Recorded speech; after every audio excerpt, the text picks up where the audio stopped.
Welcome to the supersized Season 4 premiere of My Comic Shop History. I am your host, Anthony Desiato. Last season, I journeyed to comic book stores across America, speaking to the men and women behind the counter. That story is not over. It continues next in my new documentary film, My Comic Shop Country, which I'm currently very hard at work on. But in the meantime, the podcast must go on. This season, we are shifting our focus and turning our attention to another piece of the comics industry, comic conventions. For this premiere episode, I am joined by two guests. To my right, we have Dave O'Hare, one of the organizers of Garden State Comic Fest. Dave, welcome. Hey, how are you? Doing well. Thank you for being here. Glad to be here. And to my left, we have a returning guest. We have Fat Moose Comics clerk. And what else do I want to say about you? Heart and soul, wasn't it the Heart and the Soul. designation? There is that. Heart and soul of Fat Moose Comics. Shawn Hendricks, welcome back to the show. It's so good to be back, man. Thank you for having me. I want to thank you, Shawn, because you worked very hard to create the space for us to record in. What did you do? You went through a lot to give us this room here. I went through 7 beers, and I stayed late Wednesday just to make a little spot here in the lobby where we could be comfortable. A safe space, if you will. Yeah, but what did you have to do? Because I know there was some stuff in the way. There was about 4 weeks worth of cardboard recycling from, the diamond boxes, and maybe 6 or 7 bags of just regular garbage, and they're hidden. It's like an Easter egg hunt for trash in here. If you can look around, you can find random bags hiding in little spots. So, well, I appreciate all of your efforts. Not a problem. So, Dave, I'm really excited to learn a lot about Garden State Comic Fest. The idea with this season is to speak to the different players who are part of this convention world. So each episode, I'm going to be talking to the different players. So organizers like yourself, creators, cosplayers, fans. We have a reporter coming up. We have a publisher. But I'm excited to speak to you specifically because I know there's so much that goes into the running of a show that people don't know about. You show up at a convention and you have no idea about all the little pieces that went into place to bring that show to life. So I want to talk to you about that. Just right off the top, though, the next Garden State Comic Fest is coming up April. What are the dates? April 7th and 8th. It's going to be at the Showboat Hotel and Convention Center in Atlantic City. And we also have a Great Adventure coming up where we run a show inside the park for Six Flags. That's May 27th. And, of course, our original Menon show up here in Morristown will be July 7th and 8th. Great. So 3 opportunities to go to a Garden State Comic Fest. And this is the 6th year? 5 years. 5 years. Okay. So you've grown a lot in a relatively short amount of time. We have grown a lot. Garden State Comic Fest started off in a bar up in Ledgewood, New Jersey. And that started by, believe it or not, a $20 poker bet. Yes, I've heard a little bit about this. So right. I want to get to the poker game, but I know prior to that, right, you had gotten into collecting original art? Original art, yes. For investment purposes? Investment purposes. An old friend had turned me on to original art and started going to shows, started buying up the art. And I started saying, wow, these shows are really cool. Why don't we have something like this out here? And another friend bet me $20. So during a poker game. Yeah, I said, well, I'll spend $5,000 to win that $20 because I'm an idiot.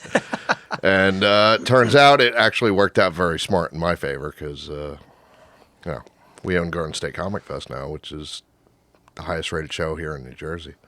That's amazing. Well, it's funny because Shawn and I were talking about this ahead of time. I've spoken to a lot of retailers through the course of this podcast, and opening a comic book shop, that can be pretty daunting, and people might consider that a little crazy. That I can kind of wrap my head around, but the idea of starting a convention from scratch, that to me, no offense, that seems crazy. Like I can't even imagine what goes into all of that. So how do you go from that bet to the first show? I mean, where do you, I guess to be more specific, where do you start? Like once you say, okay, I'm going to do this, like what is that next step? Well, the first show, actually, it was small. It was 30 tables, I believe. I don't even think you came out to the first show. I don't think I even knew about it. No. Right. It was at the Quality Inn in Ledgewood, New Jersey. Okay. We had stormtroopers doing shots at a bar.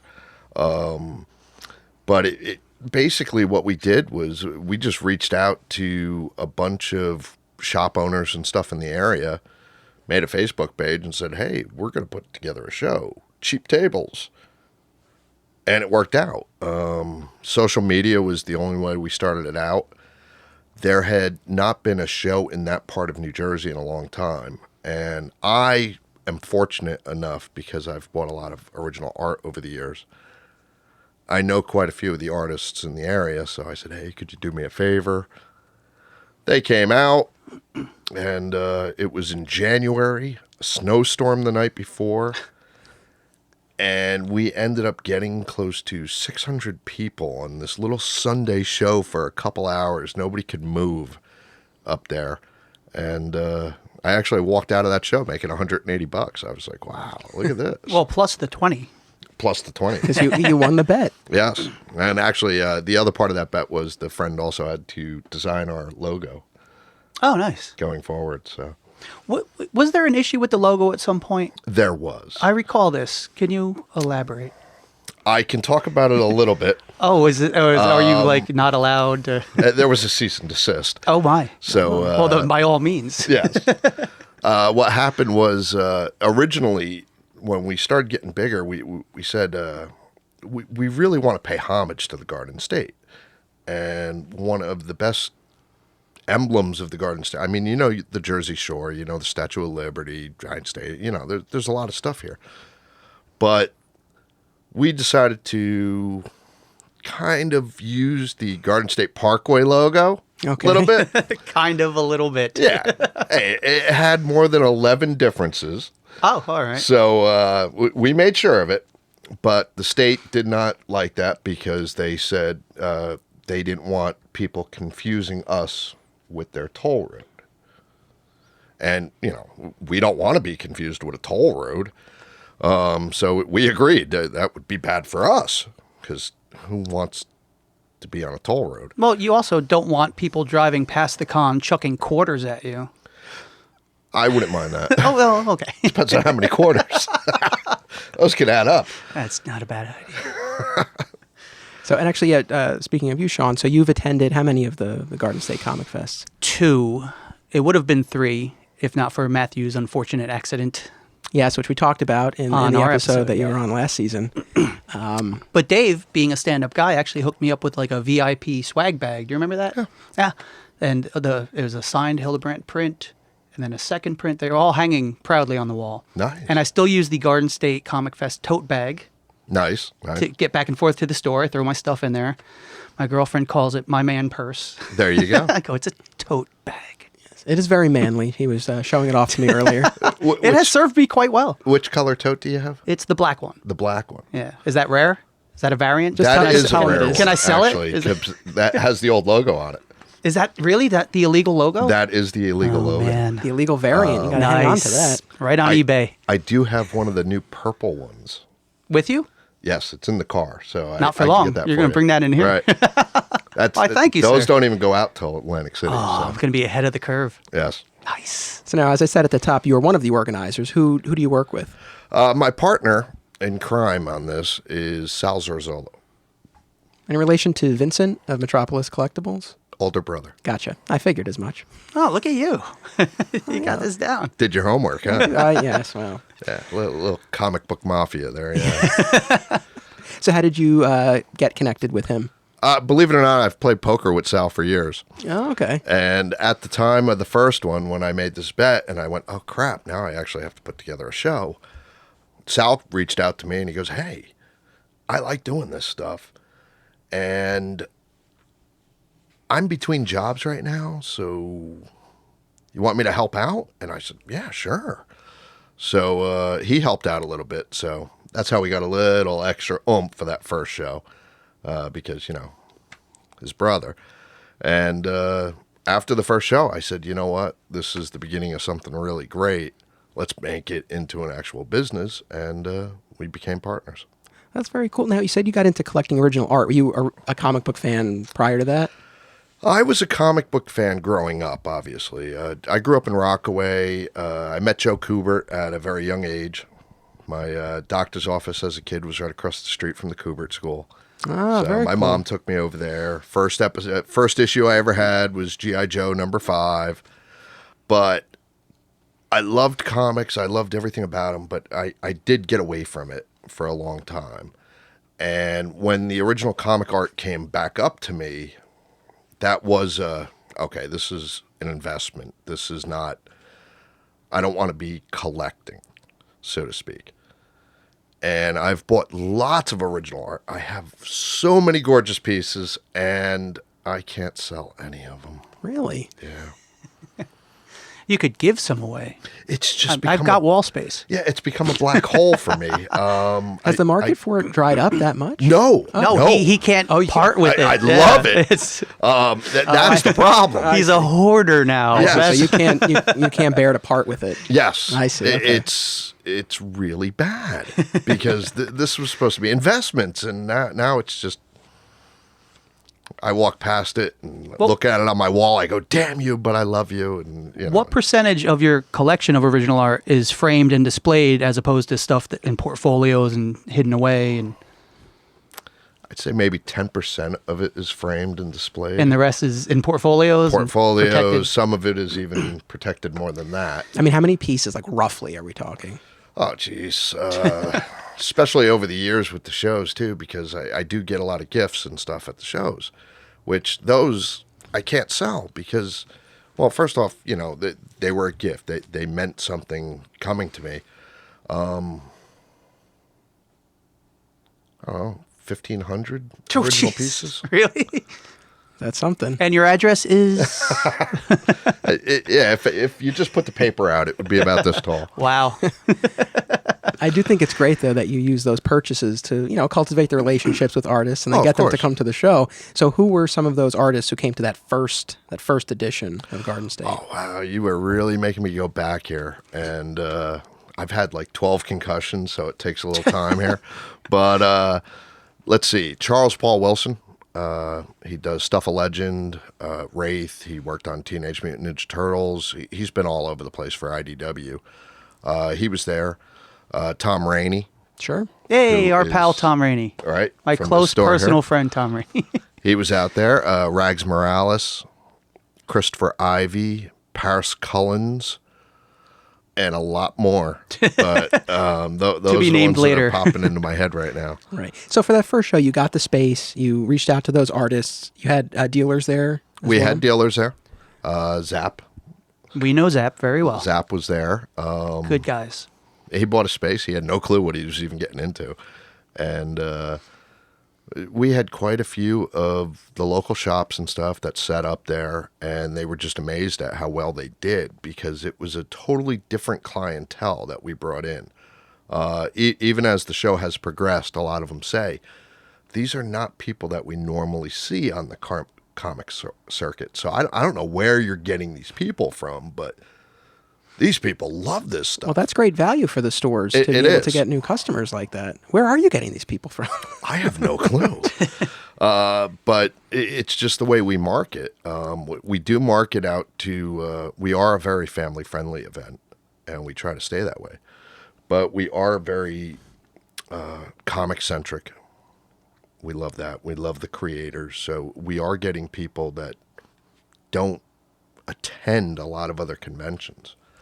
So it's kind of like an exclusive audience for Garden State. It's actually the only one I go to every year. Right. That's it. I can't be bothered with New York and any of that. It's too crazy. We have a lot of people like that. So they save up for that show specifically. Yeah, indeed. Yeah. Well, unfortunately, I haven't had the opportunity to go to one of them previously. I hope to make it out to the July one, though. Okay. But that's one of the reasons why I wanted to have Shawn on here, because he has that first-person perspective as an attendee. Has Zap ever... Zap? You bastard. I'm sorry. Has Fat Moose ever gone as a vendor? Actually, yes. Was it 4 years ago, when Scott owned the store?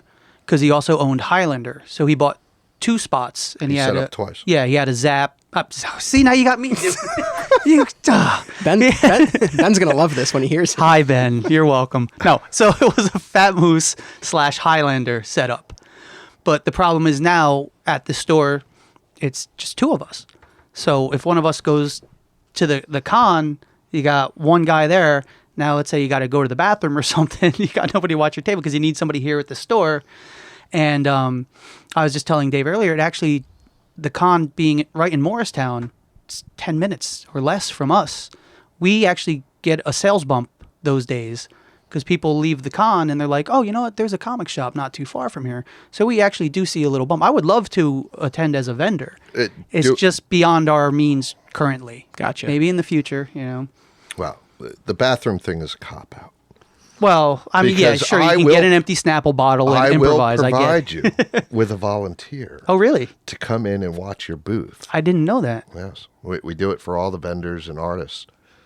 If somebody has to go to the bathroom or something, we will watch their stuff. And would I get a purple bag? Yes, you would. Oh, crap. This deal keeps getting better. Yeah, I mean, what more do you All want? right, next year.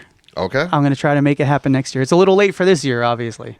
So, Dave, so you had that first show, and then did you move to the Menon Arena for year 2, or did that come later? Well, year 1, we actually had 2 shows. Okay. We had the January, which was the beta test, so to speak. And then we were out of space after that first show. So we actually moved to the Hyatt in Morristown. We took over the hotel, and we ran out of space. And that was in August of 2014, same year. So the following year, we moved to Menon Arena. We took up 1 rink. The show was, I'd say, about 40,000 square feet that year. We ran out of space. So then we went to 2 rinks and the hallways and everything else. So the show was just under 100,000 square feet. And we ran out of space. So now we have moved the show to Atlantic City to be the flagship show where I have over 250,000 square feet of space. So I can grow in finally. But we are continuing to do the Morristown show because the Morristown show, it's where we started. It's our bread and butter. The fans have supported us over the years. So we don't want to take that. And we love doing it.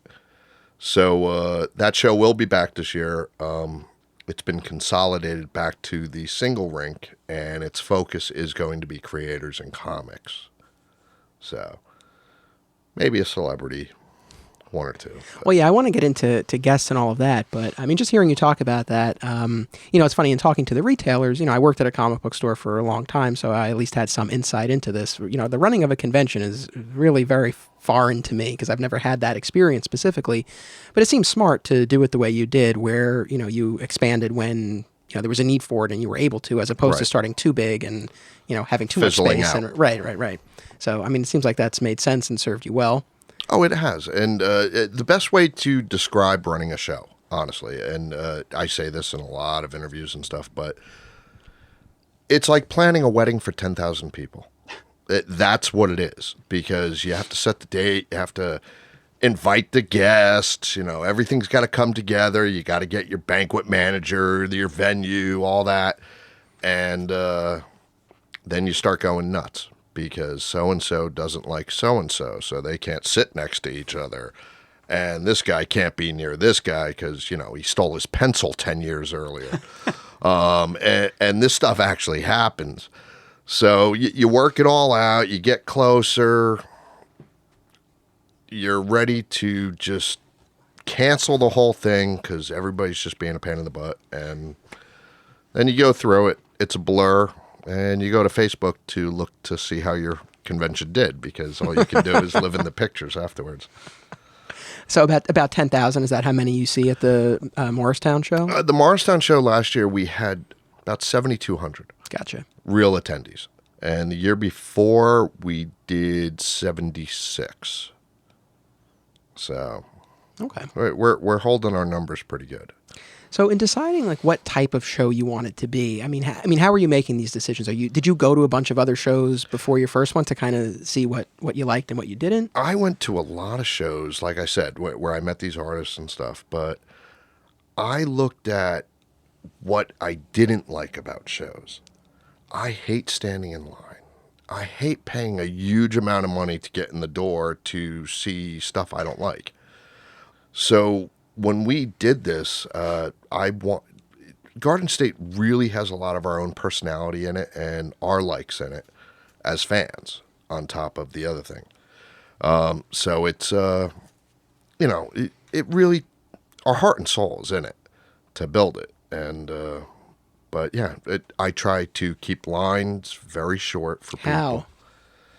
That's impossible, Well, yeah, honestly. because as you were saying it, it's like, yeah, I hate waiting in line too. It's Right. like, how do you try to cut down? Well, on like when you go to a bigger show, when you're trying to get in the morning, you know, that line wraps around the block, New York Yeah. Comic-Con. they it's herd you going- like cattle. Right. So one of our big things, which I saw in Boston, was what they did was they came out earlier and they started scanning people in line and wristbanding them and going down. So when the doors opened, everybody just got to go in. So it wasn't, okay, I'm going to wait in line and now I get to wait in another line. Did it look like a Black Friday sale where everybody just pours in en masse? It does. and a lot of the vendors love it too, because it is like that where the doors open, it's just, everybody Yeah. walks in. We've done tickets where, if we bring in a major guest that is going to have a huge line, we will give out, tickets saying, this number to this number come in at this time, this number to this number come in at this time. We learned that from George Perez over the years, because that's how he does it at the major shows, and it works. So we've taken a lot of this stuff and tried to put it into Garden State. We make the aisles wider, so we sell less space, but fans are more comfortable. One of the big complaints, and I love cosplay, but a lot of fans complain that, they stop to take pictures, they block up the aisles. Sure. And it's not just them. Everybody stops to take pictures. But so we made the aisles a little wider. And at Menin, we're allowed to offer cosplay on ice, where I let all the cosplayers go into another ice rink and go ice skating for an hour. Where they You're not going to find that at any other con. no, it was the best idea I ever had. So yeah, you get to see them fall on their faces and everything. Our one of the girls that work for us, Danielle Pearson, yeah, she took a dive last year, ended up with a fat lip, but it was pretty funny. We got it on tape, and but that takes them off the show floor for a little while. Plus, our venues, we try to make sure they're in a very park setting, so they can go outside, they can have fun, not sitting in a parking structure. Right. Yeah, Well, that that's makes the thing at sense. the Menin. There's a lot of landscape outside. There's a Yeah. lot of trees and grass, and you'll see people just lounging outside, sitting down, having a picnic, and taking pictures, hanging from trees. Right. And it's not only that, but you have the park, but also because it is an ice rink, you have that industrial in the back with the Yeah. pipes and, where the ice comes in and everything. So it gives cosplayers a couple different settings. lot of for photo pictures. ops, yeah. Yeah. Well, that makes a lot of sense. Taking away all my secrets here. Well, no, that's cool though that you have a venue where you're able to do something like that. It's just common sense, really. And then you've already started to touch on this a bit in terms of, talking about how the show is very comic centric, but is there anything beyond that as far as what like culture you were striving for with the show and like what kind of flavor you want it to have? That's an interesting question. You stumped them. Or I guess maybe for you, like maybe this could even be a better question for Shawn, like the result of like when you go, like what kind of feel does it create with It you? feels like the con I used to go to at the Hotel Pennsylvania back in the day, or even at the was it a Holiday Inn in Wayne way back before I had a driver's license. My mom would drop me off with like $30 and go. The I'll old pick- Carbo JP shows. Yeah, it's about the comics. It's about the creators. And it's cool that there's some celebrities and stuff, but that's not why I go. I don't go to a con and pay $20 to get in, to wait in a line for 3 hours, to meet some celebrity who's going to go, nice to meet you, sign something, charge me $20 for that. And then, I like to go to a con to experience every facet of it. I've gone to the San Diego con twice over the years, way back. And there are panels you want to go to and things, but you have to plan them out and everything. And you guys have panels, and Yeah. you guys have the costume contest, which is We do. great. And you have those outside at the Menin, right? Usually? We did one year. We had it outside in a tent in the parking lot. How'd that work out for you? Not too good. It was 98 degrees with like 90% Well, humidity it's that July. day. What did Yeah. you expect? So what we ended up doing is when we took over the 2 rinks, we cordoned off a section of the Heroes rink so we can actually use the arena seats. And we just put a stage in that faces up there now. Well, that's the thing. It's about, and there's cosplay and there's celebrities, but the core of the Garden State Comic Fest is comics and creators and fans of those creators and those comics. You go to the New York Con, and I can't fault them. I mean, they've built an empire, but you ask the people there, and there's 10% of them like, oh yeah, I read comics. The rest are just there for the spectacle. They're there to cosplay. They're there to meet some B or C-list celebrities, or wait in line for 10 hours for 3 seconds meet an A-list celebrity. That's not why I go to those. $450 to meet Sylvester Stallone. Yeah, that's ridiculous. I mean, wait a minute. Anthony's a huge Rocky fan. I'm a huge Rocky fan. I love Stallone. I've derived a tremendous amount of inspiration over the years. I truly have. When they announced that he was going to be at that show and charging that, a bunch of people were like, "Oh, you should do it." And He sold out. Yeah, I mean, I was like not one he of them. needs the money. Yeah, I mean, for me, first of all, that's more than I would want to spend on something like that. Of course. To me, that's not worth it. But also, the whole "don't meet your heroes" thing. It's like I don't know that I would want to meet him because hopefully he's great in real life, but in case he's not, like I really don't want anything to sour the experience that I've had watching the Rocky movies and loving them so much. So it's like I'll admire from afar. I don't necessarily need to meet him, and I really don't need to meet him for $500. Right. If it was $500 and I got like a lunch with him, Oh, sure. I would do that. You get a back rub, whatever. Yeah. That would be something else. But so Meeting your heroes, it's dicey. And I would imagine, Dave, after doing this for so many years, you've met a lot of your heroes. I have. So which And ones are jerks? I'm not going to answer. Darn it. Have another beer and then I'll ask that question again. But there are, you do run into some that are not what you expected them to be. Be it a bad day they are having. Obviously, there's a lot of stress on their side, and I'm not just, most people say, oh, celebrities, artists, how hard can their life be? They have this money. It really is. I started seeing it with Garden State, like, at any show I go to now, and I'm not saying I'm popular. I'm not saying, anything like that. I like you. Well, thank you. I just met you, but I'm a fan.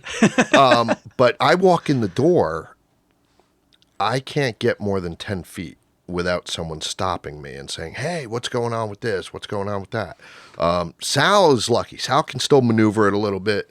Our GM, Evan, well, nobody knows him, so he can really get our stuff done. But I get stopped a lot. And it's really cool. It's humbling. It's a great feeling to have these people stop me and go, what's going on? Can you tell me something that you haven't announced yet?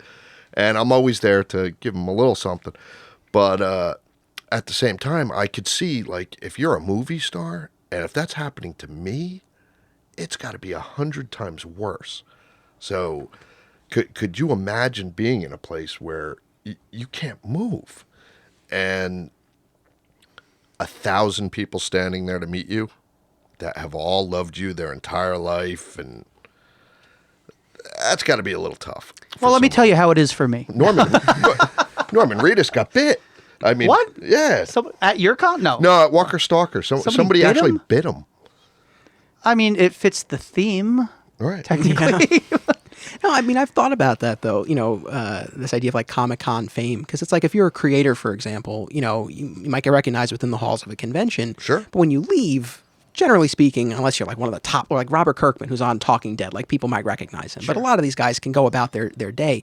But these, television and movie stars, it's like that's all the time for them. Oh, I'll be honest. Last year at New York Comic Con, I geeked out. I saw Kirkman in Artist Alley. He was just walking around. I was like, oh, that's Rob Kirkman. Sure.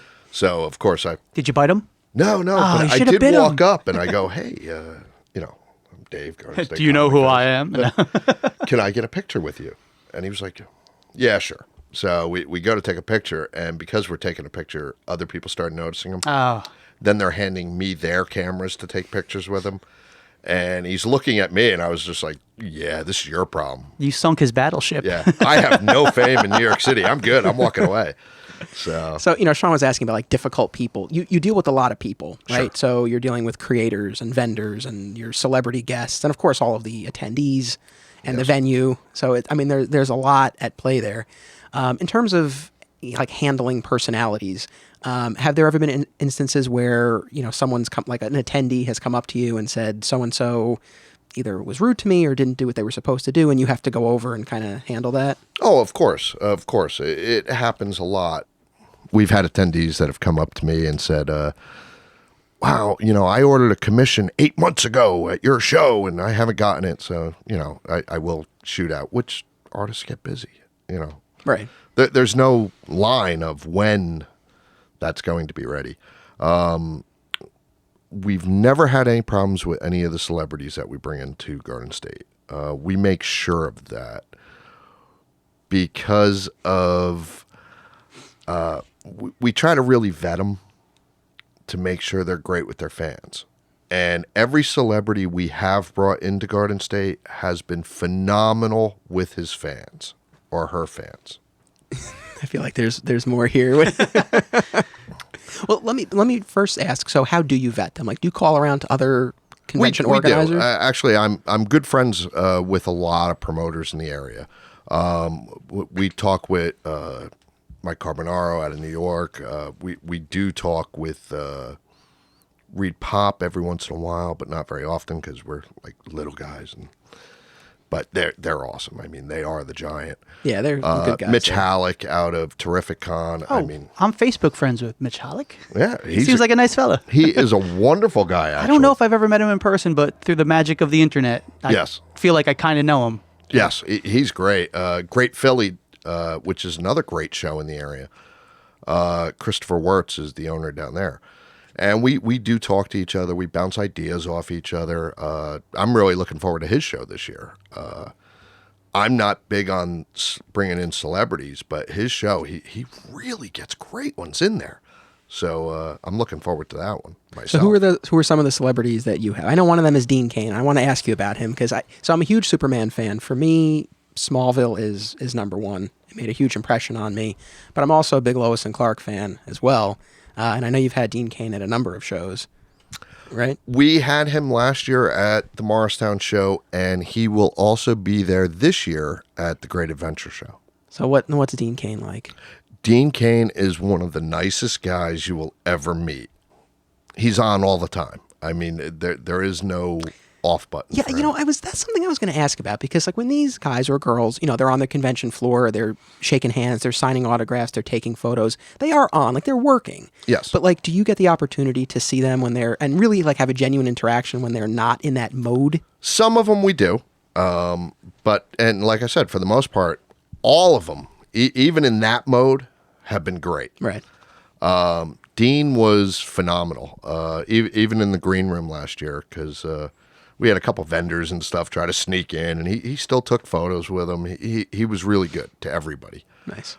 John Wesley Shipp, the Flash. Sure. He is phenomenal. And last year he did our Great Adventure show and the Morristown show. This year it's Dean's turn. But he is just so great with his fans. Lauren Lester was phenomenal. He would sit there, talk about Nightwing. He does Q&As. He answers anything. So, yeah, they were all great last year. Have you met any of these celebrity guests at these shows? No. I lurked a bit. Well, you had Dean Cain sitting right next to John Wesley Shipp, more or less. Yes. So I kind of hung out in the area, and I watched them and how they interacted with people. I judged them from afar. Okay. And they both seemed very nice. They and interact also with each other? No, they were next to each other, but not directly next to each other, because you need space for people to come in and out and whatnot. They did take Superman Flash pose. Yes, the race. And also John Wesley Shipp, he did a Q&A panel, didn't he? Or He did. Okay. I watched that on YouTube. And it was good. So did Lauren Lester. That one I did not watch yet on YouTube. Yeah. But yeah, for anybody curious to get a general idea of what the vibe is there, you guys have a lot of videos up, don't you, on your Facebook page and on... We do. We have Well, so then many why don't you videos. try promoting that there, sir? Go to see Garden State Comic Fest on There you go. Facebook. Yeah, go to the Facebook page. There's a lot of content. It's good stuff. It is, and I'm actually in charge of the Facebook page, so all that content goes through me. There's a Facebook post I wanted to ask you about, and feel free to say as much or as little about this as you want. But I just did something. Okay. No, you're all good. But just bear with me as I set this up here. So there was a post mid-January that said, due to recent events not associated with Garden State Comic Fest, we wanted to make our values clear to all of our fans. And then it went on from there. Correct me if I'm wrong. I believe this was in response to a situation going on with East Coast Comic Con, another Jersey show. The organizer of that, on his personal Facebook page, he posted that he was not having Hercules Kevin Sorbo at the show because Sorbo is friends with Shawn Hannity. And there was a huge backlash to that, and a lot of people said, oh, he banned him because of his political beliefs. Whether that was the case or not, there was that backlash. So I guess my question was, why did you feel you needed to do that? And then what were those values that you wanted to put forth so that people knew? Well, at the time, yes, something did happen with another show in New Jersey. And the reason we felt that we had to make that post was we started seeing comments on social media that all Comic-Cons were starting to judge people and do this stuff. So, I talked to my partner and I said, listen, we have to let people know. We don't care who you are. Right. If you're a fan of comics, it doesn't matter, color, creed, race, political beliefs, nothing. We don't care. You're welcome. Come in, celebrate comics with us. This is a fest. Yeah, we just want your money. We're right. Good. So, but that's what that post was about, and we wanted to just make sure we set ourselves apart and not get pulled down a rabbit hole, so to speak. We're not about politics. We're about Superman, Captain America. We want people to have a great time. Just go out and have fun. Do you get to experience your own convention? Because I know it's the same thing. Like you likened it to weddings, and a lot of people say, you say, "How was your wedding?" And they go, "I have no idea." You tell me, how was my wedding? Right. So is that for you with the con? Do you get a moment to really sit back and soak it in and revel in your accomplishments, or is it just a blur? I try. I really do try. And Evan and Sal will tell you I'm really good at this because I know all the secret passageways and the cubby holes. I will disappear. I will turn off the radio for a little bit. And especially at Menin, I will go up into the catwalks and just look down and watch it for a little bit. That was you up there? Yes. I thought the place was haunted. I will sit up there and just watch for a little while. Shoot spitballs at people. Yeah. I also like to go out in the morning, the VIPs before they come in. We collect the VIPs in one area. I go out and personally introduce myself and meet each and every one of them that supported it. They paid a lot of money for a ticket. Sure. They deserve a little extra. And without that money, we couldn't bring in some of the guests that we do. I will walk the line in the morning, thanking people for coming out. The one year, we did have a guy complain to me in the line. It was about 30 seconds after 10 o'clock, and the doors did not open. And he went off. And he goes, "They're not open." I sat there with him. I said, "Oh, I know. I go, that's terrible. This is ridiculous. Who runs this crap here? show?" You paid to get in here 30 seconds ago. It's Randall and Clerks. He's like, I hate when I can't rent my movies. Yeah, I went through this whole thing with him, and he goes, "Well, can you do something about this?" And I said, "No, I'm just a volunteer. Nothing I can do." So I go, "But when you get inside, ask for Dave O'Hare or Sal Zerzolo. They're the owners. And maybe they'll, work on that for you tomorrow." And he was like, "Oh, okay, thanks." And, I walked away. I heard somebody laughing, and they were like, "What's so funny?" He's like, "That was one of the owners." Nice. So, And that's how we met. No. yeah. This season of My Comic Shop History is brought to you in part by Undiscovered Realm in White Plains, New York. UR has the biggest selection of Funko Pops around, with more than 1,000 in stock, starting at only $5 each, as well as a large selection of rare, high-end, and exclusive pops. UR also hosts daily card game and video game tournaments, and sets up at dozens of comic conventions across the country.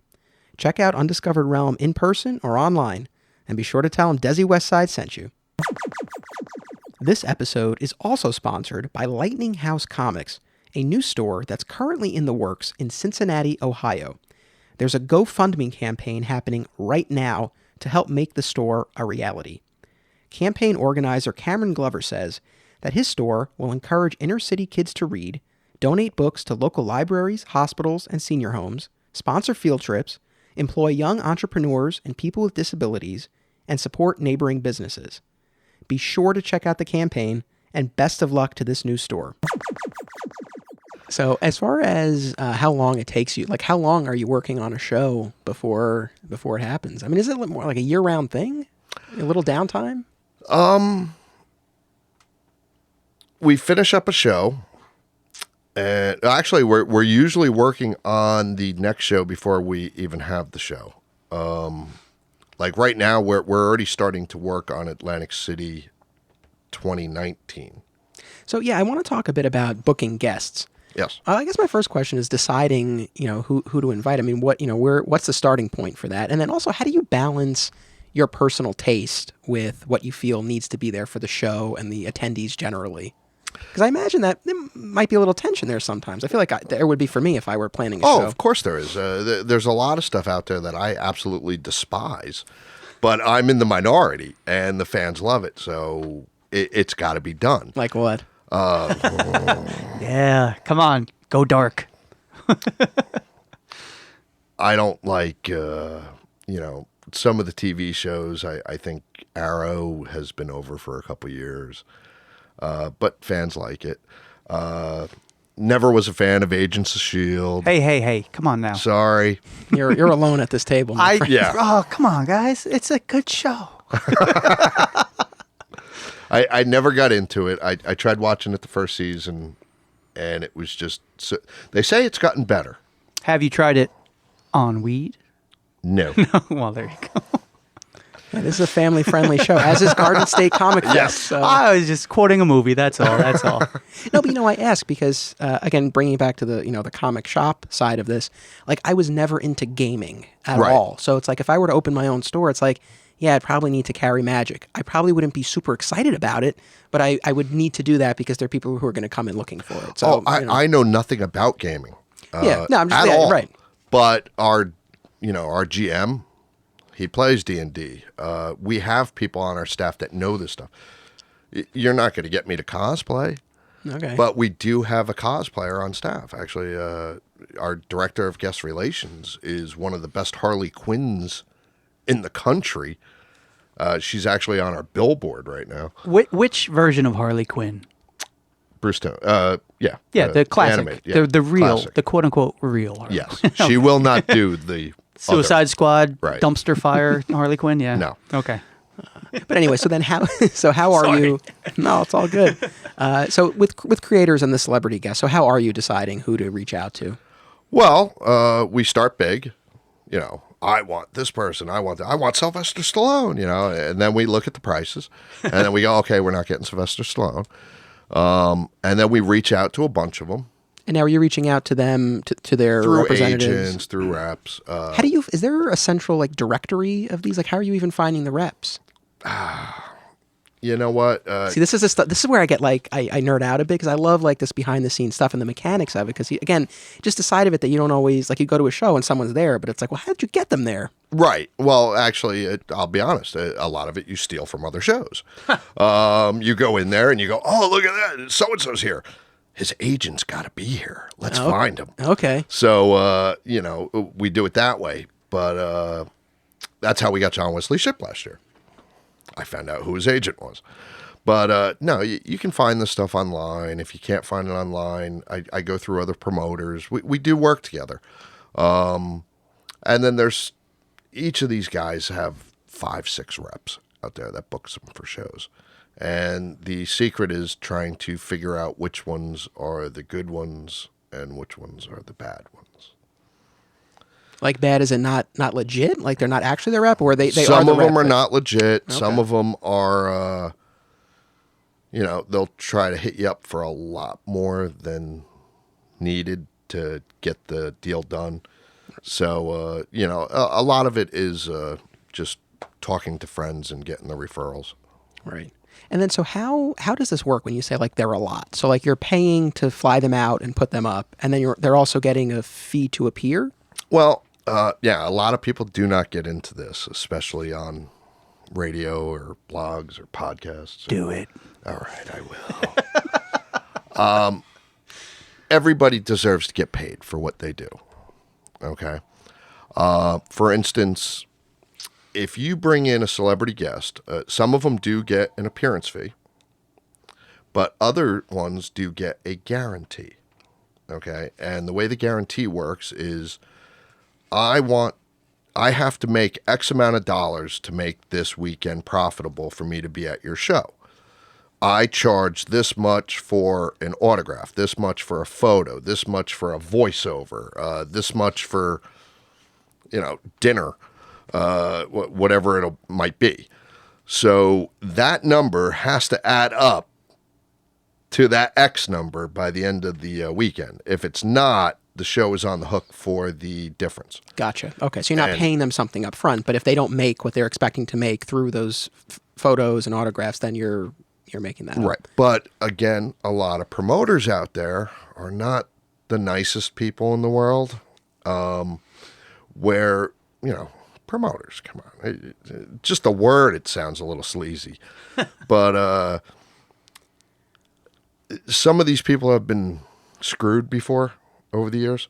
So when you start getting into bigger names where these guarantees could be 100,000, $250,000, that money has to be paid up front. It's usually put in escrow. Okay. To make sure, because they're not walking away without their money. Right. Like I know, just as an example, like the Walking Dead cast, like I know a lot of them, like I would imagine their guarantees are probably very high. Yes. Yeah. And then if they go above their guarantee, that's just theirs. They keep it. Yeah, it's their money. Which the show is fine with that because I made more people came through the door. Yeah, it's a draw for them to, for people to come to the show to see. But if I don't promote it correctly, or if you pick the wrong guest, well, then you're on the hook for a lot of money. Right.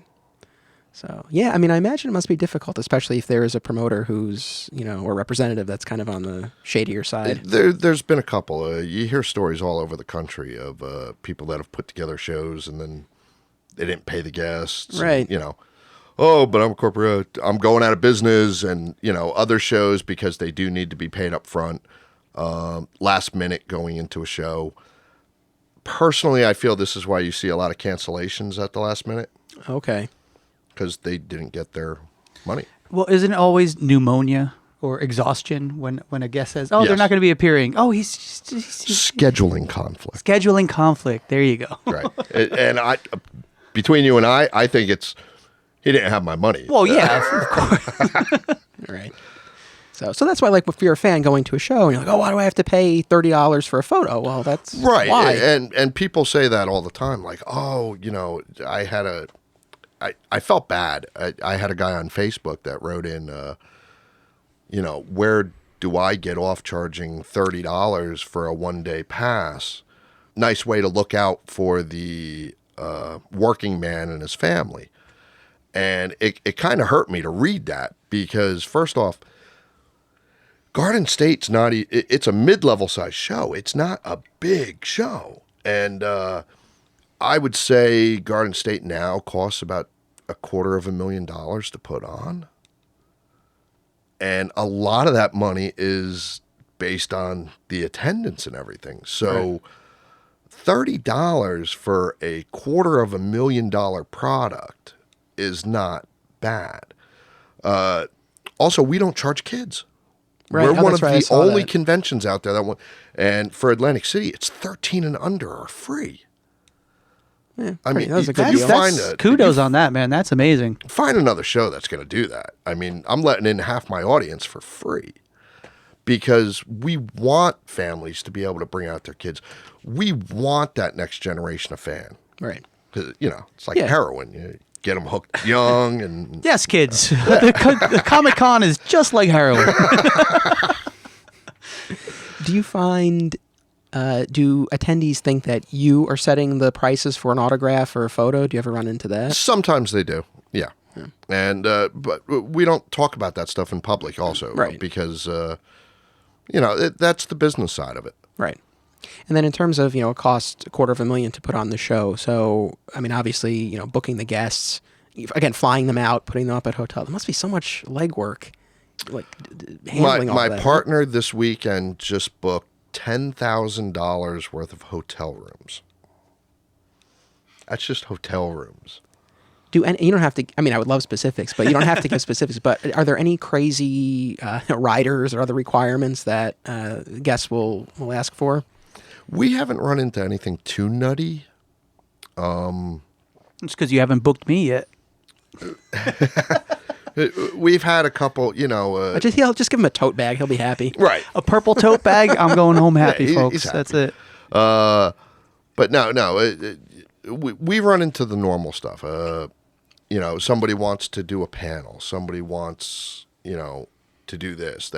They will only be out there this many hours, or a standard contract. There's nothing.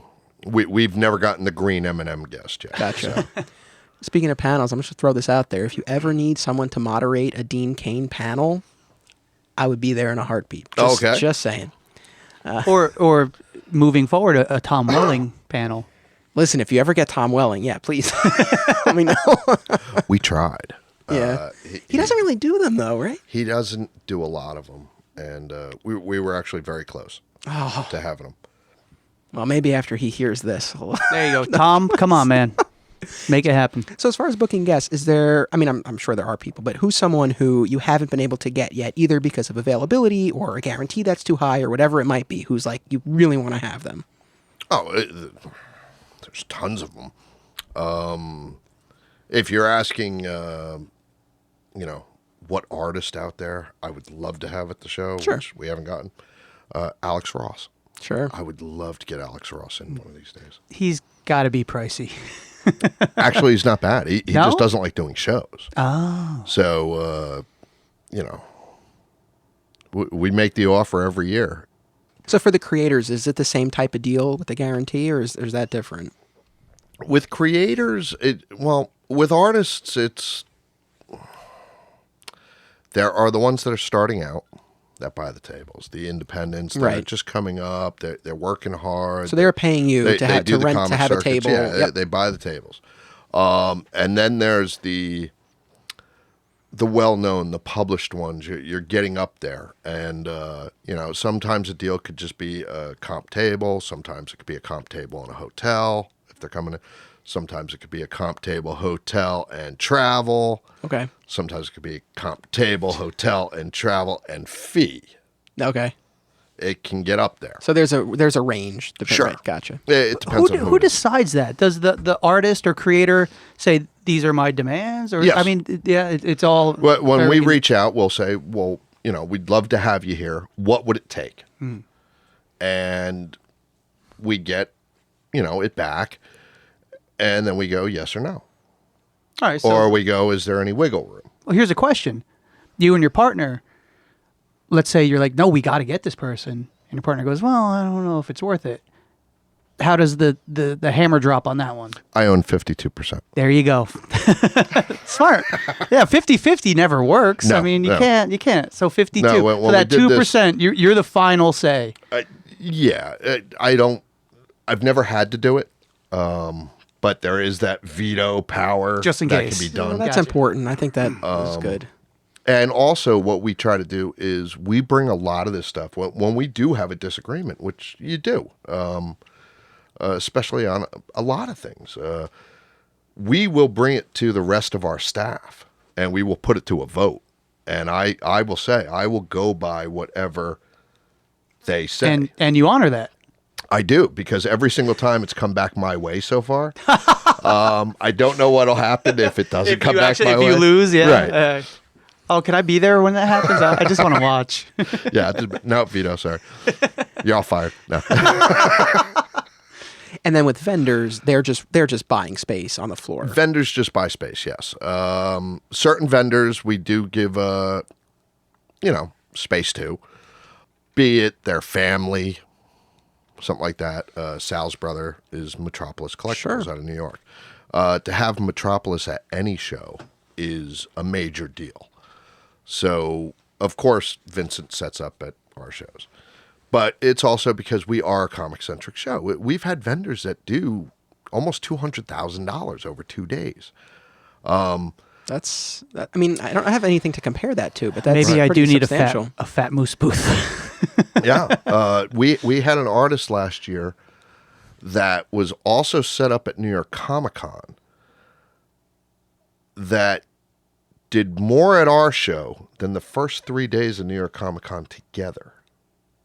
More in 2 days at your show? In 2 days Wow. at our show than 3 days in It's New amazing. York. And Now, that artist is? They surpassed us. And the artist is?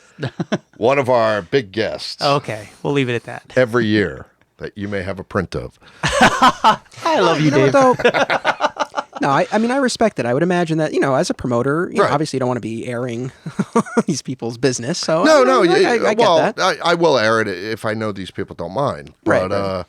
also, you never want to talk bad about another show either, or you know. you Yeah, I gotta don't walk think a line I don't here. think New York Comic Con has anything to worry about.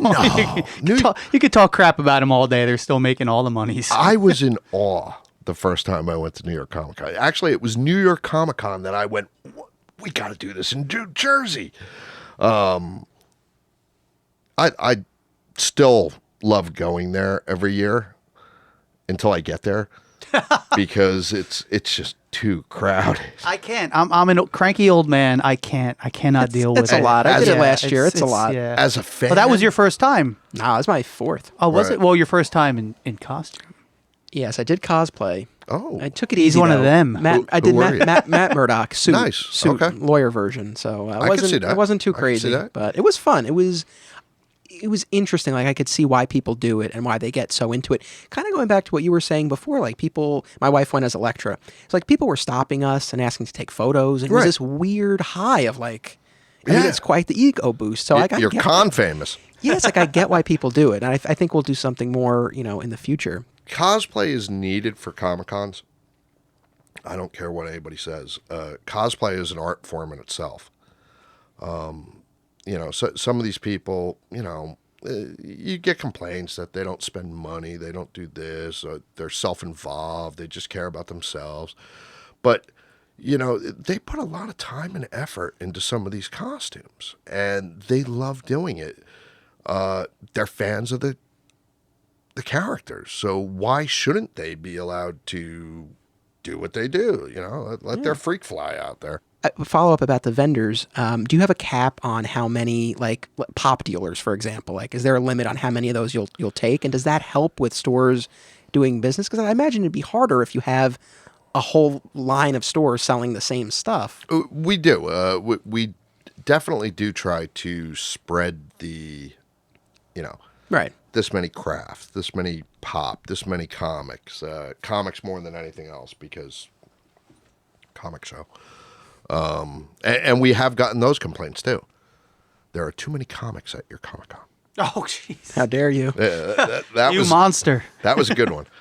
And other shows have gotten that too. I can't even wrap my mind around that. It's Yeah. a Comic Con. Like, Celebration of comics. yes.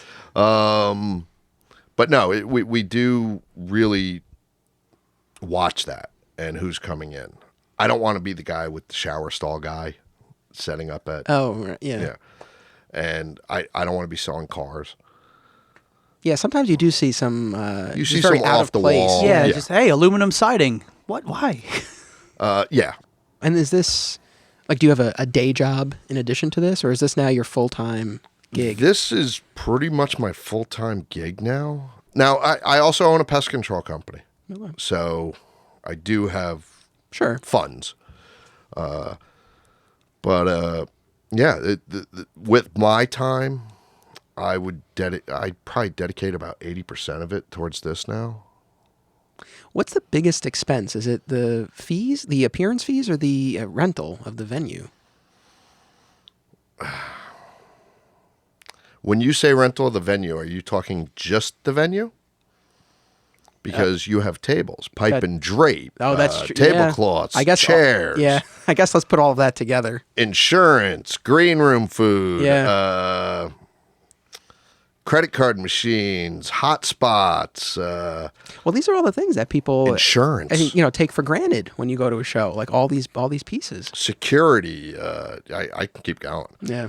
It's a jigsaw puzzle. The amount of pieces that go into one of these. Right. Speaking of puzzle, you mentioned before about where you're placing people on the floor, and I would imagine part of that, like we were talking about, is you want to make sure you don't have vendors who are identical right next to each other. But then are there also personality clashes that you have to be mindful of? Yeah, there's quite a few of those actually. Yeah. Listen, a lot of these guys have been in the same industry for a long time. We're gonna need some names, sir. No. I try not to put anybody's laundry out there. Look, I could hope, that I could try. It'd be remiss if I didn't at least try. Well, like, no, I'm not even going to do He it. was close. He was so close, Anthony. We were We so almost close. had him. And it was going to be Shawn that I brought up. How So dare you? I'm a ray of sunshine. I was going to throw that right back at him. On a completely unrelated note, I know a number of the Power Rangers Yes. make the rounds at these. The Green Ranger, course. Jason David Frank in particular. Have you had any of the Rangers? We had Jason David Frank 2 years ago come out to Garden State. He was great with his fans. Great guy with the fans. Have nothing but nice things to say Yeah, about him. with the fans. He's someone. I'm a huge Power Rangers fan, so that's something that I think would be kind of cool. Yeah. He also comes into Big Apple Con every year as well in New York City. Yeah. But he is one of those guys that can really get his fans revved up. When we had him out, I'll be honest, he did have the flu. So he did come all the way up for the show, and he had to leave a couple hours early. But, no hard feelings. He is actually... Remember when we were talking about guarantees and all that kind of stuff? There was nothing. We just had to bring him in, and that was really nice of him because, some of these guys, they know they're making Right. their money. And, we're not even going to get into the money side because, Sure. don't know if the IRS. So, but it's, no, he was really good with the fans. I was upset because he had to leave early. And that was nothing, that was just because, he wasn't feeling well. But I kind of felt bad because later on some fans did come in and he wasn't there. And who takes the hit for that? I take the hit for that. So, but we'll have him back one day. Sure. Well, if you need anyone to moderate it, Jason David Frank. Oh, is he your favorite Ranger? Yeah, you got to go Tommy, I think. I don't know. I'm not too familiar. I'm a little bit older than you, by which I mean a lot older than you. So Power Rangers wasn't really Yeah, you on would my have been. radar. I don't want to say it would have been weird, but it would have been a little unusual if you were watching a it. few here or there. Yeah. It was Saturday morning, nursing a hangover kind of thing. Watch the X-Men, watch the Tick, watch the Power Rangers. Sure.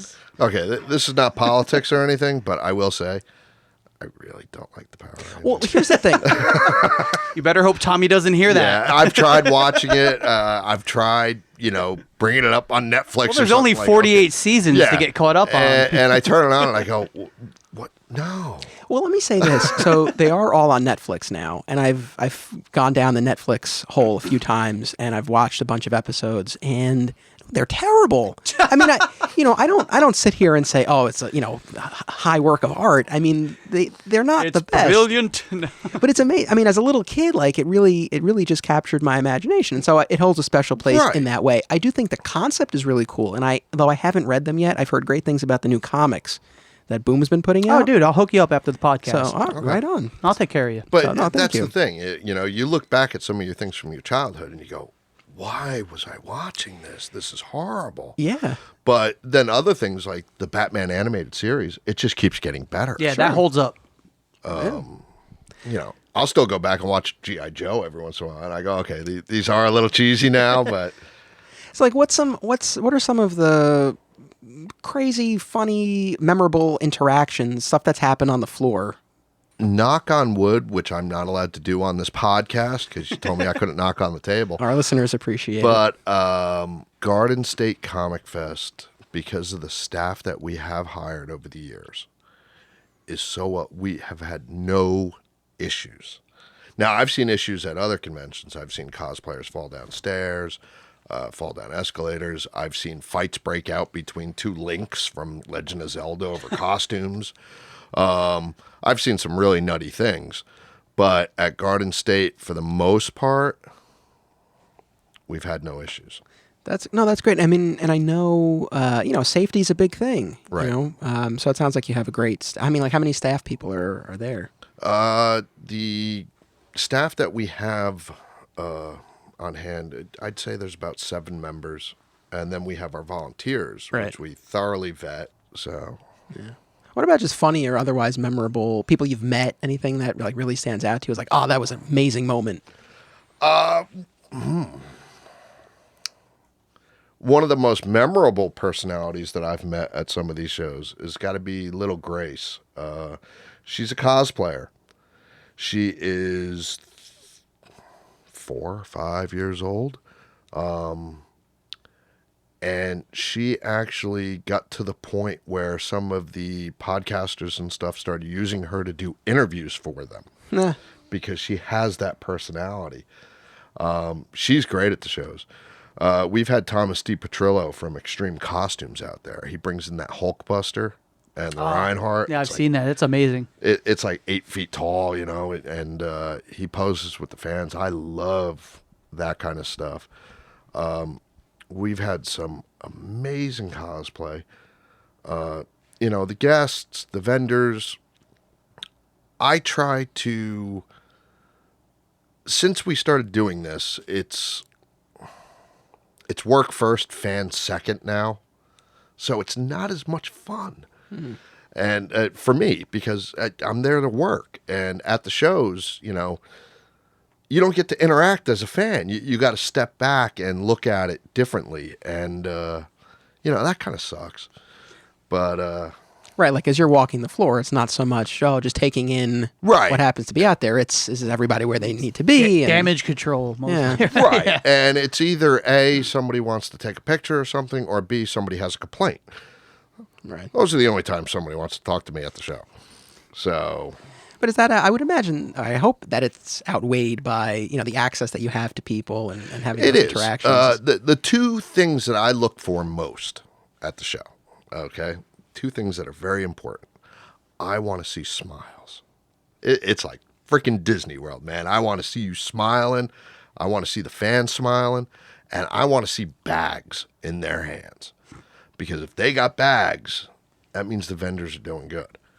And it means they're having a great time. They're shopping. We did good. And a lot of the artists, when we were getting into fees and stuff, a lot of the artists love doing Garden State because of the type of show it is. Tom Raney, actually... My close personal friend, Tom Raney. yes. I feel obligated to say that every time. Wait, Shawn, do you know him? I've met him twice, 3 times. You don't say. Sorry, he's like the coolest guy I know. I can't help but fanboy out when I see him. He's great. Tom is on the second half of this premiere right. episode. Everybody People are stay gonna- tuned gonna for hear Tom from Raney. him. But he's told me Garden State reminds him of a young Baltimore Comic-Con when Baltimore was just starting to come together. And Garden State is now actually starting to mature. It's like a teenager now. It's having its growth problems and It's everything. full of but- pimples. yeah, but we're working it through, and but it's starting to be able to take care of itself, which we love about it. It's making it a lot easier. Are there any specific goals that you're working towards in terms of number of attendees or, financial goals or things like that where you're like, this is going to be a clear benchmark that I'm really going for? Those are business goals, business settings. I don't even look to see how many tickets have sold. I don't want to know because going into the weekend, that could change my personality. Oh, okay. Because now I'm going, oh man, we didn't sell enough tickets. Oh, we're worried. I'm going to lose 50 grand or what. I don't want to know that. I'd rather be miserable or happy afterwards. Right. Because that weekend, I want to be happy. I want to be there for everybody. I'll worry about the money after. The money's not. If you do your job right, the money's there. No, fair enough. One thing I wanted to ask. So I know, again, so you have 3 editions coming up, right? There's the Atlantic City, there's the Great Adventure, and then there's the traditional Men in Arena. Yes. Then you're also involved with another convention, C3? C3, Cosplay Collectible Con, yes. Yeah. So, I mean, I guess, do you ever feel like there's a risk of oversaturation? It's like, how do you know when you're ready to add another edition? Well, there's always oversaturation. I mean, there's more shows today than there's ever been. I mean, the market is just, it's saturated. It's the word that you can only use. Shows are popping up all the time. We have a solid, diehard fan base. And we've earned it by being there for them and being honest with them since the very beginning. So, people keep asking me to run more garden states for them. And, I don't want to do too many, but, we figure one in North Jersey, Central, and South Jersey. We got the state covered. We're good. Right. We may open one in another state, but there won't be any more in New Jersey. These will be the additions. One thing I was curious about, and just in terms of feedback from the people who attend your shows, have there been any specific things that you've heard from fans that then you incorporated into future shows? Like whether they were looking for more of something or less of something or something like that? If you can reach out to me via Facebook, via email, anything, and ask me a good, educated question, I will answer it. And I will tell you why we cannot or why we can. And I have made business decisions on fans reaching out saying, I want so-and-so. I want to do this. I'd love to see this. And I sit back and I go, that makes a lot of sense. Why didn't we never thought of that? And we do put that into effect with Garden State. Now, of course, you get, people that just, this was bad. Why was this bad? It was bad. But why? Yeah, Shawn, be more specific. Right. What? No, I love everything. How dare you, sir? And that's an issue too. As long as you can really sit down, I'm not one of those people that are going to go, oh, well, you hated Garden State, be gone. I never want to talk to you again. You're banned forever. No. Yeah. Well, before... The only way I can improve is if you tell me what was wrong. Right. Well, before we sat down to record, we had Alternate Realities legend, Rich, Friendship and Fun, Roney in the house. I like Rich. He's a good dude. We were all hanging guy. out, and you guys were chatting, and you specifically asked him, because he's been to the show in the past, and you asked him, what'd you like, what didn't you like? Right. So, I mean, I saw that in person, and there were no mics at that point. No, and I do that with everybody. People will come up and say, I love the show. I go, great. What didn't you like? Because the only way I can make it better is if you tell me what you do not like. And, sometimes you will get, well, I had to wait in line. Yeah, I try to get rid of lines, but you can't get rid of all of them. So we've been talking for about an hour and a half. Wow. Time just flies, right? When you're podcasting. Yeah. So as we wind down here, is there anything else that you want to say about the running of the show? I know we got into a lot, but is there anything that we didn't get to that you wanted to share? Well, now that I'm thinking back, I can say I thought of 2 incidents when you asked me earlier. Sure. Yes. We had 2 times someone has tried to steal something. Oh. From our now, theft is huge at conventions because there's so many people are moving. We have some of the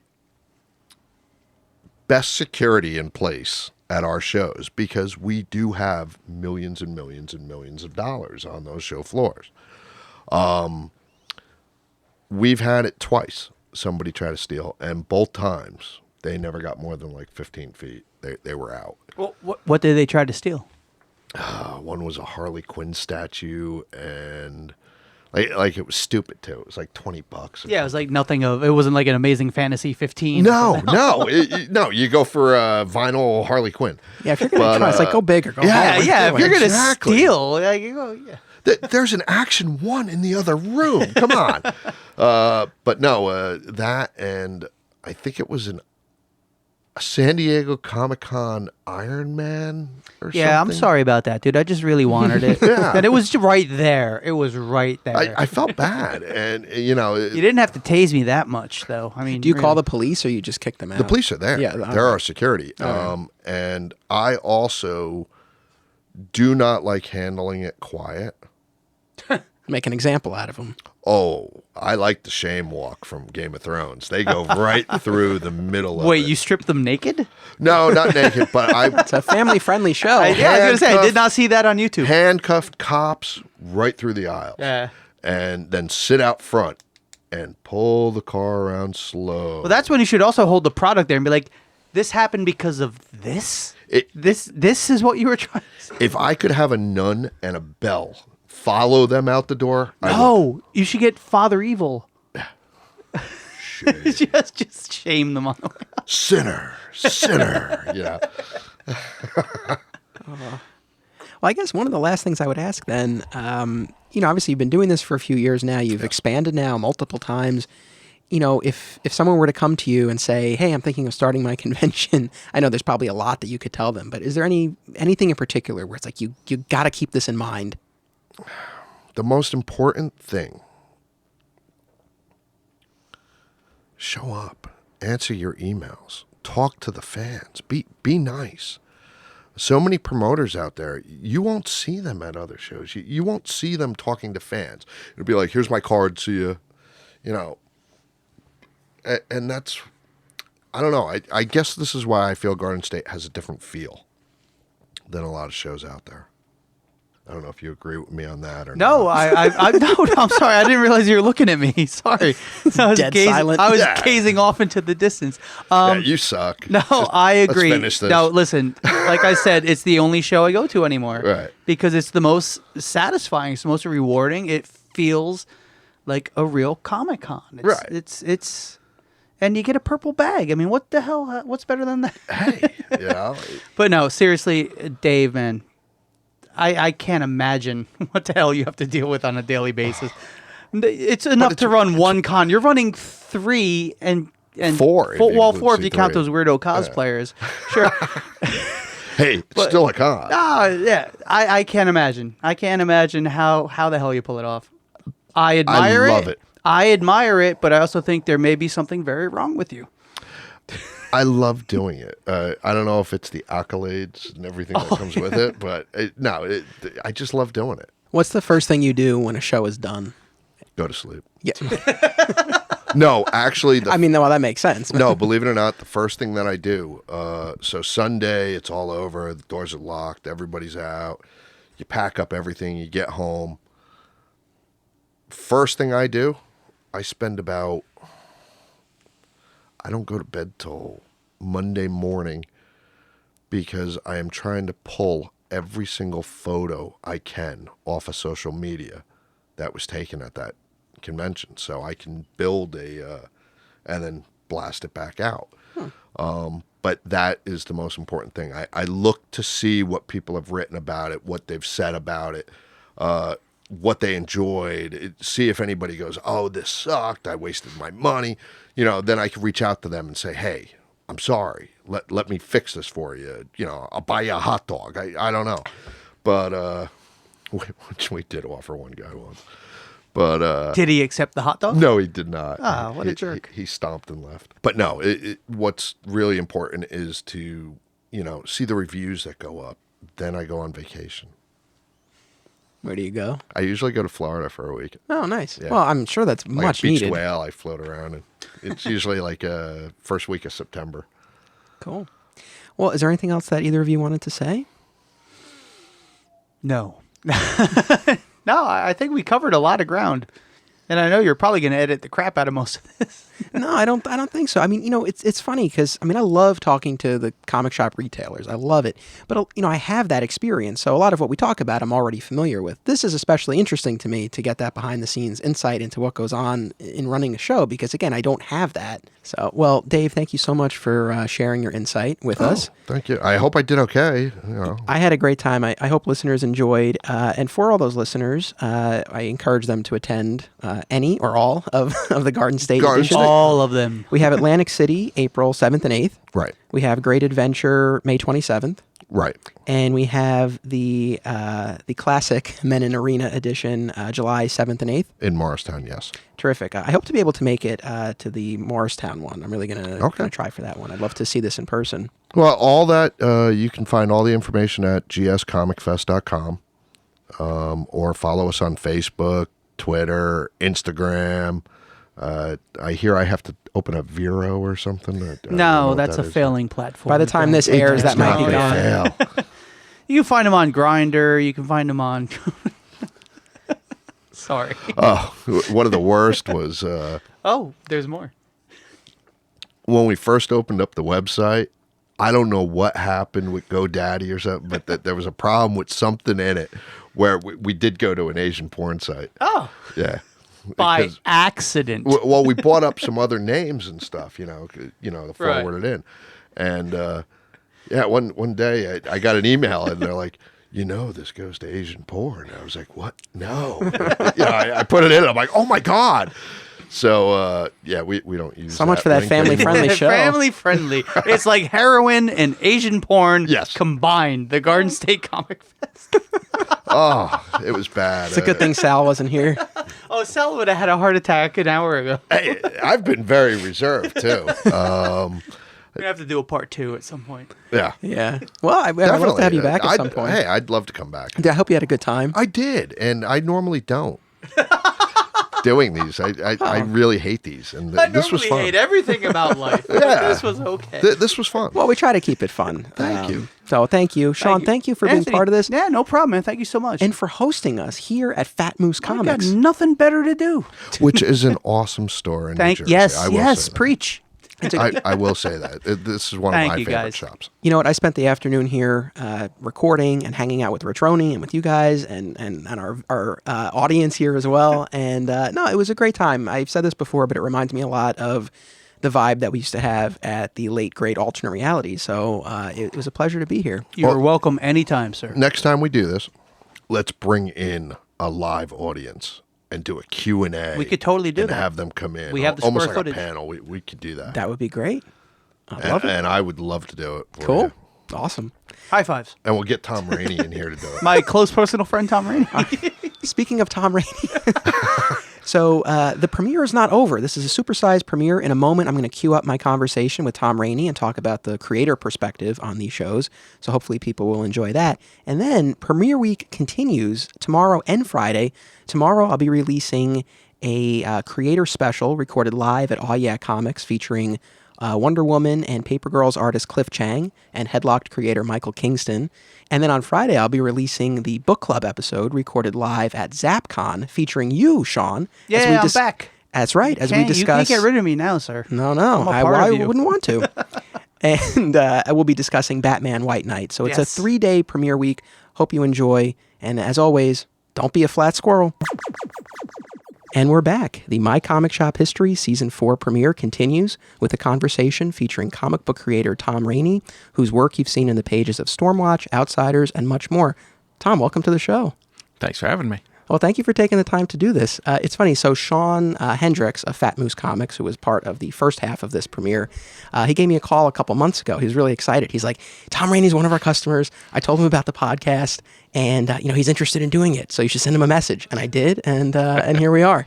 All right. So how long have you been coming to Fat Moose? It's been a while. I guess I'd round it off probably around 2 years. Yeah.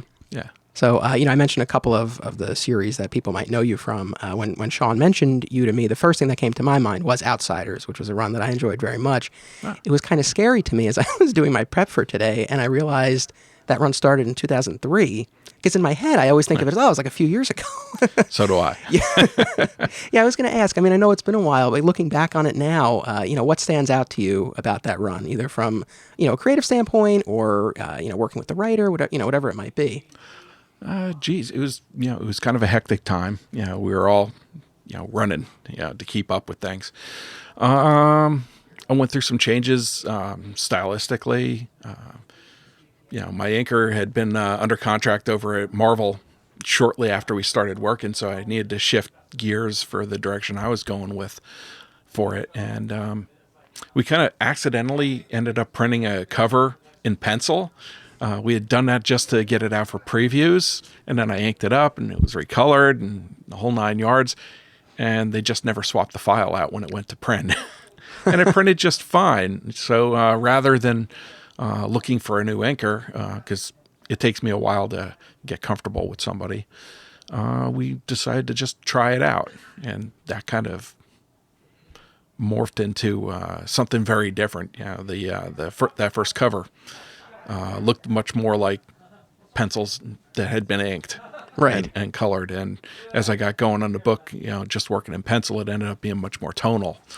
No ink at all on it, and it created a different look for it. So that was interesting. I had fun doing it, but it was very time consuming. Yeah, I remember reading about that. Have you continued to utilize that, or have you gone back to a more traditional pencil and ink method? I have here and there, but mostly I work in just ink. Gotcha. Well, it's funny. So, like I said, I was a fan of that run, though at the time, I was a little upset because I was a huge fan of Young Justice, and that book and Titans were canceled to give way to the new Teen Titans and Outsiders. So I was very sad to see that book go. I was a big fan of that, but like I said, I really enjoyed both Teen Titans and Outsiders.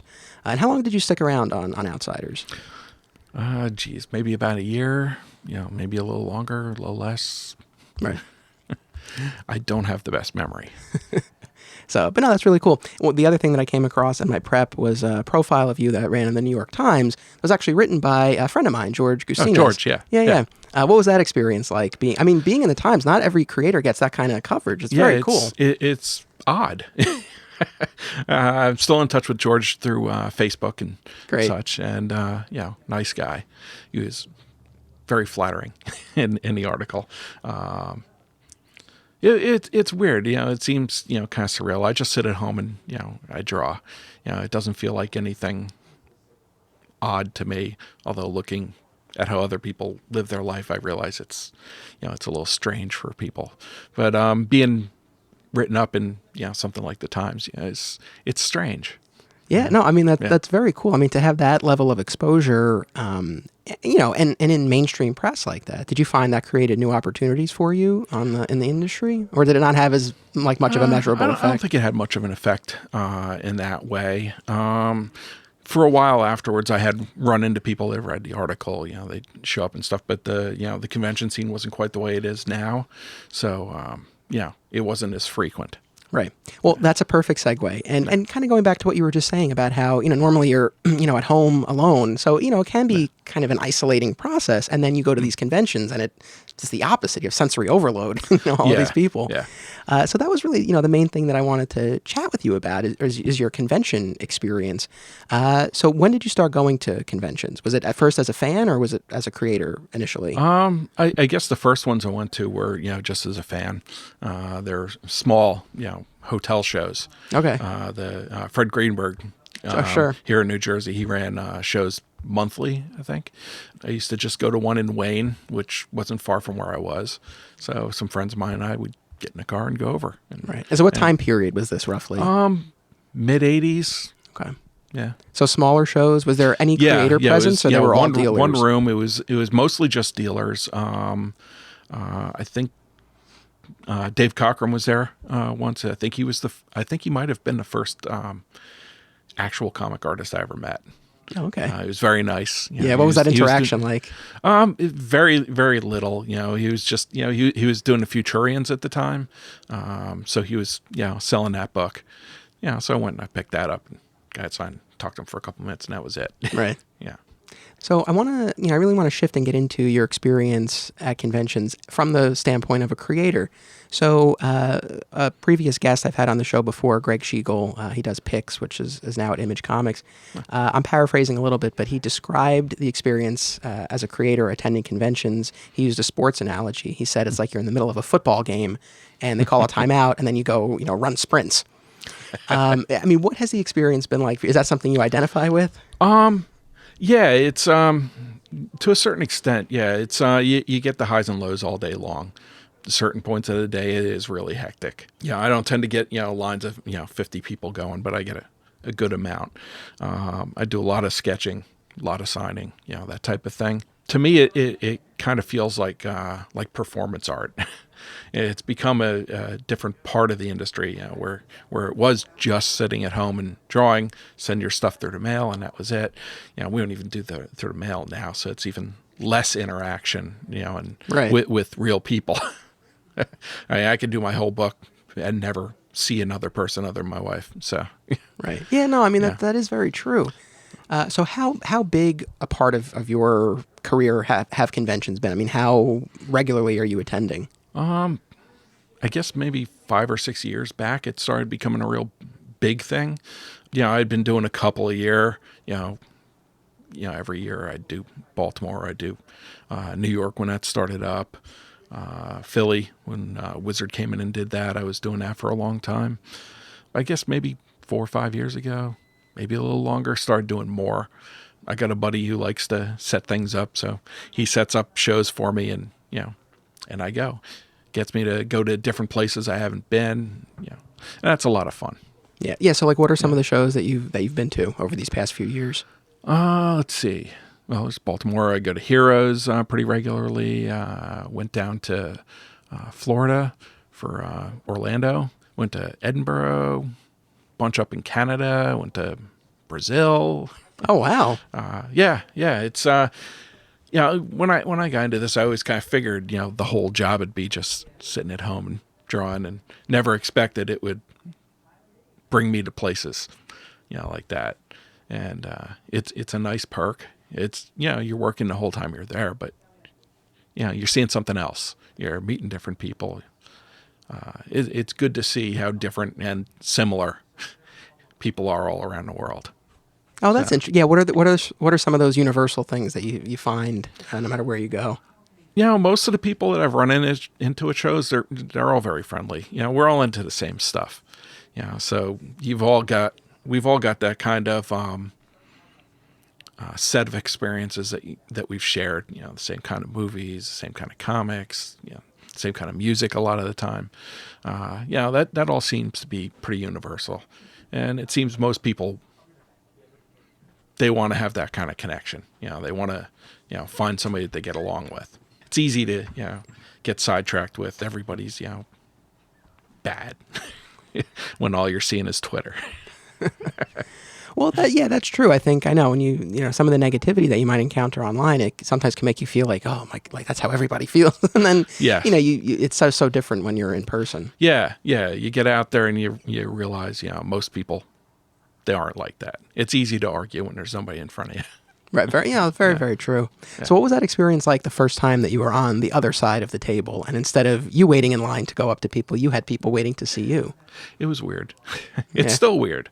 I don't look at myself as, somebody people rush out to see or anything like that. So it's strange. I can see it giving someone a big head. I'm not that type of person, so thankfully, but I can see how it can easily go that direction. It's a strange thing, having somebody on, come to you because of something that you do. Right. Yeah. Yeah. No, I can imagine that must be kind of surreal, especially initially. Yeah. I'm not a doctor. I'm not a mechanic, that's providing, services that, that actually help their lives. But, every once in a while you find out that, little things that you've done have. I've, met people over the years that, they started reading partially because of books that I drew, or they didn't go out and get in trouble, like most of the other kids that they knew, because they were at home reading the books that I drew. It's touching. That must be very gratifying, to hear that you made that kind of impact on somebody. Yeah. Very cool. So when people come up to you at these tables, what are the books that they're typically referencing most often that you've done? It runs a gamut. I've jumped around a lot. I get a lot of X-Men. I get a lot of Thor. Outsiders always comes up. Stormwatch has a lot of people coming up. Sure. Which always surprises me. I would have thought by this time I would have met everyone. Well, it's funny, and through trade paperback collections and digital now too. Yeah. I mean, you have There's always people someone who new. are coming back to it. Yeah. So you do sketches at your table? Yeah. It tends to keep me busy. Yeah. So what do you do? Head sketches, full bodies, both? What do you Depends typically on do? the show. I usually give options for that run the gamut, from head sketches to full color pieces. Depends on what people want to pay, what they want, what they're looking for, Right. And what kind of time we've got at the show. Sure. So what, if you don't mind me asking, what sort of prices do you charge for what you do? The cheapest I do are about $20. They're just Gotcha. really quick, and they can go up to a couple $100. For a piece at a show. Cool. What are the characters that are requested from you most often? I get a lot of Wolverine. Okay. I get a bunch of the Hulk, a lot of Thor. I get a pretty wide variety. I think because I've jumped around an awful lot. That lends to that. Are there any characters that you've just had enough of drawing, and you'd be happy if you never got a request from them, or no? Nah. I find it flattering people want to pay me to draw for them. And I just enjoy drawing. Does anyone ever give you the option? Like Every once in a while, yeah. And when that happens, who do you go for? If they've got no clue at all, I usually default to probably Wolverine or the Hulk. Yeah. Right. Yeah, I've got them pretty locked down. Yeah, no, I would imagine. Any really oddball requests? I guess probably personal characters. Characters that people have come up on their own. Oh, really? You get that? Yeah, every once in a while. So they'll bring something that they've drawn, and they want you. Yeah, Okay. yeah. My interpretation. Yeah. Oh, interesting. Will you do that? Yeah. Yeah. Not for print, but Right. because sketch is not quite the same as something I do for print. What are the differences? It's a little looser. I've got to move a lot more quickly at a show than I have to move at home. So, it's a little less precise. That's cool. And are people generally happy with what? Because I know, when we've talked about, when I've had other creators on past episodes, that's something we've talked about. And I've spoken with art collectors and with creators. It's like, what do you do if, what you get back isn't what you were looking for? Generally have had good for the experiences most with part, that? it's probably 95% of the time, they seem to be happy. I've had one or two that people are kind of like, and one guy that just, I didn't like it. Which was funny because it was a piece I was having fun with it, so I ended up doing a lot more on it than I normally would for what he had paid for. Went way above, and he just didn't care for it. But that's fine. I threw it in a portfolio and sold it the next show. So. Yeah, so like in the case of something like that, you'll just hang on to it and that's it. Yeah. If he doesn't like it, he doesn't like it. I'm not going to get upset about that. Yeah, everybody's got their own tastes. Right. So most of the people coming up to your table, is it for sketches, or do you get plenty of people who just come up just to say hello and or get something signed? It's a good mix. Yeah. The sketches keep me busy all day long, but I probably have more people coming up for signing and just to talk. Sometimes they want to talk about the books I've worked on, the people I've worked with. Sometimes they just want to talk about whatever's going on. Well, I think about how, now fans have much more access to creators than they used to just through social media. Oh, yeah. But it seems like, have you noticed any drop off in terms of people coming up just looking to talk because they have this other opportunity to interact, or not so much? I think I actually see more people come up and talk because of it. Because, online they've got that access. I think it's easier to kind of prep a certain degree of comfort beforehand. If you're already used to kind of talking to people, it's just a shift of where you're talking. That's an excellent point. That makes a lot of sense. Yeah. And what about just interactions with fellow creators? Do you find you're often with the same group, or is it always a different mix? I've got some buddies that we try to get our seats around each other. Who are some of them? It keeps it comfortable. Mike McCone, Matthew Clark, sure, Jim Calafiore, a bunch of guys. Yeah, no, that's very cool. Yeah, it depends on the show. Whoever's there, you're just trying to surround yourself with people that you're happy being around, you're comfortable with. And for you, I mean, how much is networking a part of what you're doing when you're at conventions? I mean, is that where you're looking to get in front of editors and publishers or fellow creators? I'm awful at that. So, I've just never been good at networking at all. If they want to talk, that's great. Yeah.